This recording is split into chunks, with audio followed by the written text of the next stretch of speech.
dal leen ak jàmm ci AGT News chaîne bi leen di jox xibaar yi wér te wóor abonné leen ngir dara bañ leen a raw. AGT News. Bismillah daleen ak jàmm ci chaîne bi ngeen taamul seen bopp AGT News xibaar yu bari la yéenekaay yi xëy yeggeñu ci talaatab tey ji juróom-ñaari fan weeru mai atum 2024 yu ca bari it yitte woon licence de pêche yi ministère de la pêche gonto fësal démb Walf Quotidien ne ba nu fësalee liste ba nuppi nag la ma cay xeeñ mooy parfum wu Pérignon maanaam am na ñoo xam ne dañuy làqu ci ginnaaw ñeneen wut ca yooye la licence de pêche di napp jën yi ci waaxi Sénégal yóbbu bitim réew Le Soleil ne loola ñu fësal démb mi ngi toll ci téeméeri batoog fanweer ak ñaar yoo xam ne ci réew mi la cosaano ak fukk ak juróom-ñeent yu jóge ca bitim réew yooye la ñu enregistré ci juróom benn fanweeru mai atum 2024 liste booba nag Le Soleil ne wuute na ak ñi nga xam ne ñoo ngi nekk ci jamonoy renouvellement maanaam amoon na nuy licence ba di ko yeesal Vox Populi itam loola la ñu xabaar ne ministère de la pêche moo publier liste ñu am licence de pêche maanaam autorisation wu napp ci sunu géej gi journal bi ne loola nag jëwriñ ju bees ji la mu ca jublu mooy transparence maanaam lépp leer nañ docteur Fatou Diouf xamle itam ne lim gaa nga toll ci 17 449 pirogue maanaam fukki junneeg juróom-ñaar yu te ñeenti téeméer ak ñeent fukk ak juróom-ñeent ci gaal yemook juróom-ñaari junneeg ñeenti téeméer ak juróom-ñeent fukk ak ñett 17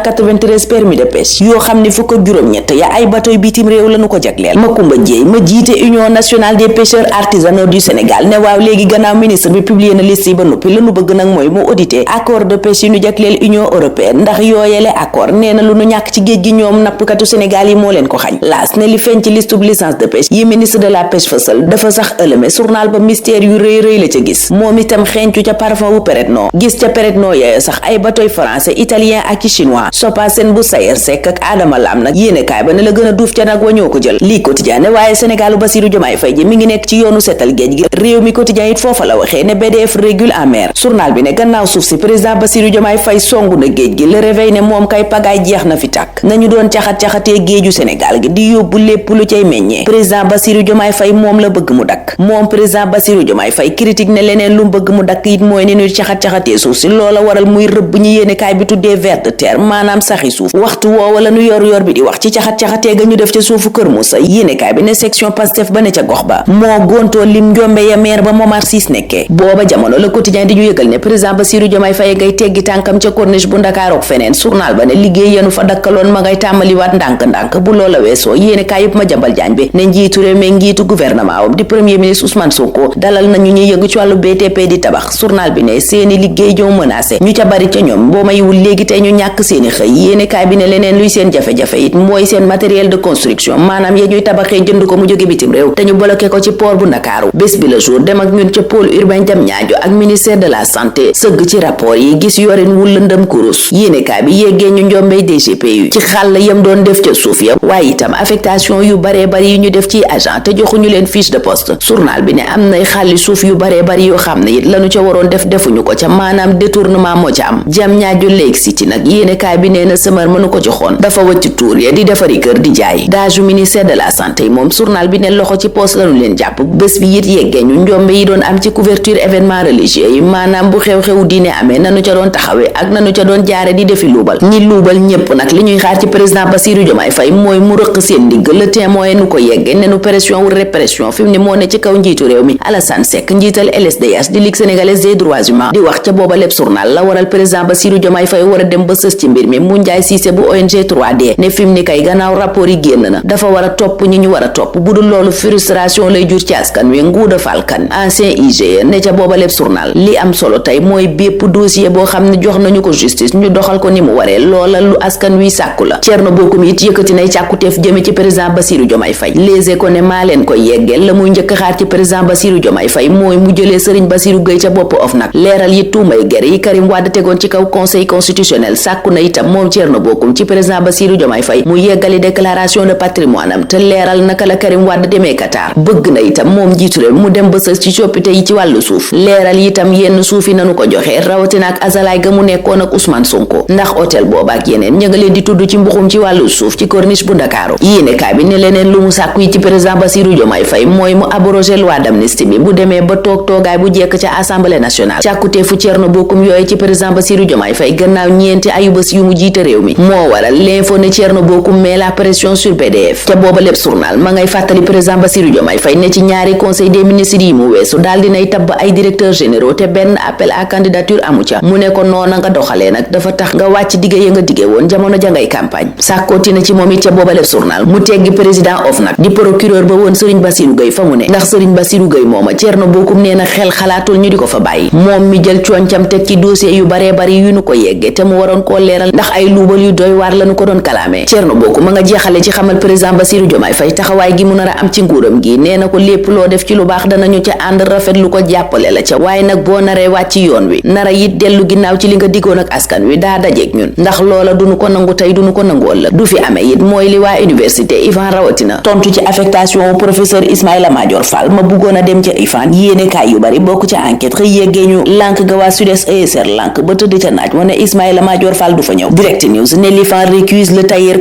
constitutionnel du régime Sall. journal ba ne résistance di bañ ba Cheikh Anta Diop nekkee woon ca jamonoy Senghor moom la waa université bu Ndakaaru dekkalaat waa Sud-Est ESR rawatina di section recherche jamono directeur Ifan bëggoon a affecté professeur Ismaïla Madior Fall ca booba lépp bërëb Sud-Est ESR section UCAD itam yéene kaay bi ne noona la doxale ne bërëb booba ñu ne la fa ne ci nit doy na sëkk. Ismaïla Madior Fall faculté ba mu ne woon ñu ne te xam ko lool mën na faa dellu ndax liggéey bu yaatoo yaatu ma ngi ko fay xaar. président Bassirou Diomaye Faye moom bés bi nañu talaata ji ña ngi koy xaar ca Côte d'Ivoire Alassane Ouattara la war a seeti. Le Quotidien gis ci taxawaayu Diomaye Faye ak Sonko double jeu diplomatique ndax nee na Diomaye yay dem ca démocrate ya Sonko dem ca putschiste ya maanaam takk der ya foqati nguur ga ci réew yu mel ni Mali Guinée ak feneen. Point Actu ne moom kay fi mu ne Diomaye ak Sonko leader bu ne ca ñoom am nga sab agenda. journal bi ne président de la République Bassirou Diomaye Faye moo ne ci li officiel waaye Ousmane Sonko njiital Pastef ma ngay wéy di doxal ligne idéologique am. Point Actu ne Sonko mooy dem ca wujjuy France ya mooy itam dalal les insoumis maanaam Jean-Luc Mélenchon ak ñeneen. Point Actu ne lii lépp nag mooy li tukkee ci Diomaye Sonko Sonkoy Diomaye seen falu gi ci bopp réew mi nag Sud Quotidien gis na ne dafa jur renouvellement classe politique bu Sénégal maanaam yeesalaat gu am ci làngu politique bi loola waral ñu yóbbu ci retraite anticipée ñi yéene kaay bi tuddee dinosaure lim ci Khalifa Sall Mamadou Diop Decroix Aminata Mbengue Ndiaye Moustapha Niasse Abdoulaye Wade Abdoulaye Bathily ak Idrissa Seck. La Tribune ne waxuma la ñoom waaye seeni parti sax di parti yóbbaale ma boo mayul fii la ñuy jaaree nërmeelu booba lépp journal lim ca PS AFP PIT LD bés du ñàkk ak PSD Macky ak APR moom l'Observateur gis ne mbëggeel gu mënta nekk la à distance. journal bi ne wooteem téléphone googa ak jéem a dajalewaat mbooloo yi jëm ci élection yi nu dëgmal du jur dara ca booba lépp journal ñu méngale ko sax akub épée bu ñu dóor ci ndox yéene kaay bi ne nii mu nar a gérer basam nag dafa mel ni la daloon PDS moo koy yoot lii yoot Pastef ci dekkalaat gi mu dekkalaat ay activité am l'Observateur it ma nga cay wax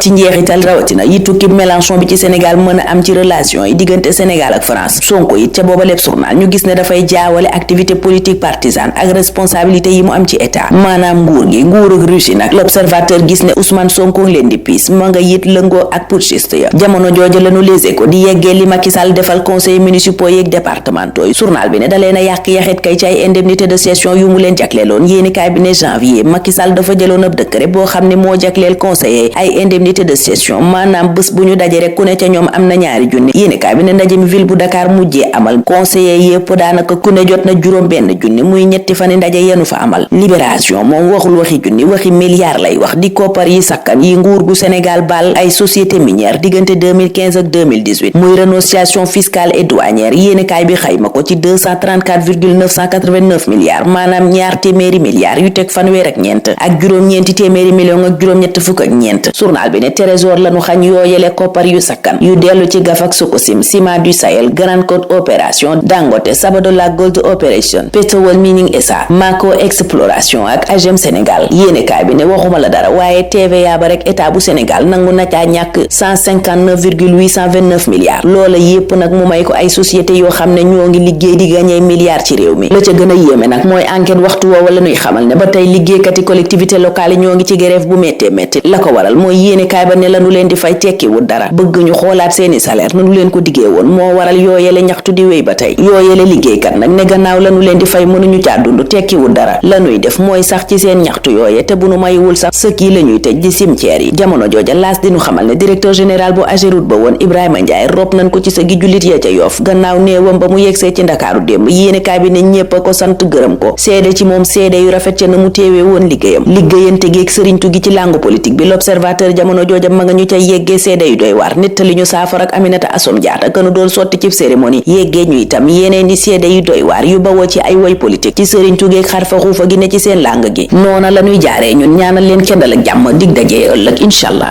AGT News.